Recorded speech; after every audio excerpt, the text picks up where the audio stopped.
നമ്മുടെ പുതിയൊരു വീഡിയോയിലേക്ക് എല്ലാവർക്കും സ്വാഗതം. അപ്പം നമ്മൾ ഇന്ന് ലഞ്ചിന് മുട്ടക്കറി ഉണ്ടാക്കാമെന്നാണ് വിചാരിക്കുന്നത്. അപ്പോൾ നമ്മളൊരു മൺചട്ടി എടുത്ത് അടുപ്പ് വെച്ചിട്ടുണ്ട്. പിന്നെ അതിനാവശ്യമായിട്ടുള്ള 1-2 സവോള എടുത്തിട്ടുണ്ട്. അപ്പോൾ എണ്ണയൊക്കെ ഒഴിച്ച് അതിനകത്ത് ഇട്ട് കൊടുത്ത് പിന്നെ ഒരു 3 പച്ചമുളകും കൂടെ നമ്മൾ എടുക്കുന്നുണ്ട്. 3 പച്ചമുളകും കൂടെ എടുത്ത് എന്നിട്ട് ഇതൊന്ന് വഴറ്റിയെടുക്കാം. ഏകദേശം നമ്മൾ നന്നായിട്ട് വഴന്ന് വന്നിട്ടുണ്ട്. അപ്പോൾ ഇതിനകത്തോട്ട് ഒരു തക്കാളി നമ്മൾ അരിഞ്ഞ് വെച്ചിട്ടുണ്ട്. ആ തക്കാളി അങ്ങോട്ട് ഇട്ട് കൊടുക്കാം. ഒരു തക്കാളി എടുത്തിട്ടുള്ളൂ, അത് അതിൻ്റെ അകത്തോട്ട് ആഡ് ചെയ്ത് കൊടുക്കാം. അപ്പോൾ അതിട്ട് കൊടുത്തു.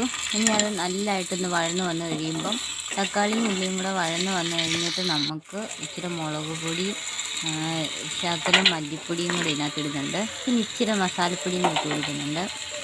അപ്പോൾ ഇത് മൂന്നും ഇട്ടൊന്ന് ഇളക്കി എല്ലാം കഴിയുമ്പോൾ നമ്മൾ ഇച്ചിരി തേങ്ങാപ്പാൽ എടുത്ത് വെച്ചിട്ടുണ്ട്.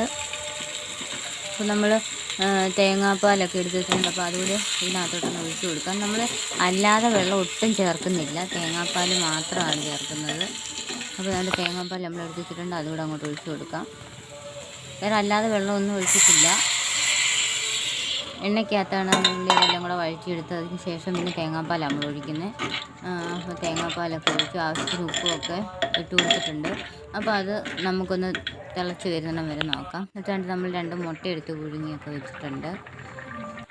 അപ്പം നമുക്ക് ആ മുട്ട അങ്ങോട്ട് ഇട്ട് കൊടുക്കാം. അപ്പം നമ്മുടെ ഒരു തട്ടിക്കൂട്ട് മുട്ടക്കറി ആയി. അപ്പോൾ ഇത് നമുക്ക് ഇന്നത്തെ ലഞ്ചിൻ്റെ കൂടെ കഴിക്കാം. അപ്പം നമുക്കാണ്ട് ഇത് മുട്ടക്കറി മാത്രമല്ല, നമ്മുടെ ഇന്നത്തെ ഉച്ചക്കത്തെ ചോറിന് വേറെയും കൂട്ടാനൊക്കെ ഉണ്ട്. അപ്പം നമുക്കെന്നാൽ ഉച്ചക്കത്തെ ലഞ്ചും കൂടെ ഒന്ന് കാണാം. നമ്മൾ ചോറൊക്കെ വിളമ്പി വെച്ചിട്ടുണ്ട്. അതിൻ്റെ കൂടെ നമ്മൾ ഉണ്ടാക്കി വെച്ചിരിക്കുന്നത് തട്ടിക്കൂട്ട് മുട്ടക്കറി വിളമ്പാം. അപ്പോൾ അതുകൊണ്ട് ഒരു പീസ് എടുക്കുന്നുണ്ട്, ബാക്കി ചാറും കൂടെ ഒഴിക്കുന്നുണ്ട്. പിന്നെ അതിൻ്റെ കൂട്ടത്തിൽ കിഴങ്ങും സവോളയൊക്കെ കൂടി മസാലപ്പൊടി എല്ലാം കൂടെ ചേർത്ത് മെഴുക്കുവരട്ടി പോലെ വെച്ചിട്ടുണ്ട്. നമുക്കതും കൂടെ എടുക്കാം. മെഴുക്കുവരട്ടിയൊക്കെ എടുത്തു. പിന്നെ നമുക്കുള്ളത് ചമ്മന്തിയാണ്. ചമ്മന്തി ഇല്ലാതെ എന്തൊരു ഗുണം അല്ലേ? അപ്പോൾ നമ്മൾ ചമ്മന്തി, പിന്നെ മോര് കറി. അപ്പോൾ ഇന്ന് ഇത്രയാണ് നമ്മുടെ ലഞ്ചിനുള്ളത്. അപ്പോൾ ഇതെല്ലാം കൂടെ കൂട്ടി നമുക്കൊന്ന് കഴിച്ച് നോക്കാം.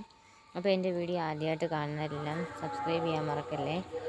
സബ്സ്ക്രൈബ് ചെയ്യാൻ, ലൈക്ക് ചെയ്യുകയും ഷെയർ ചെയ്യുകയും കമൻറ്റ് ചെയ്യുകയും വേണം. അപ്പം നമുക്ക് അടുത്തൊരു വീഡിയോ കാണും വരെ ബായ്.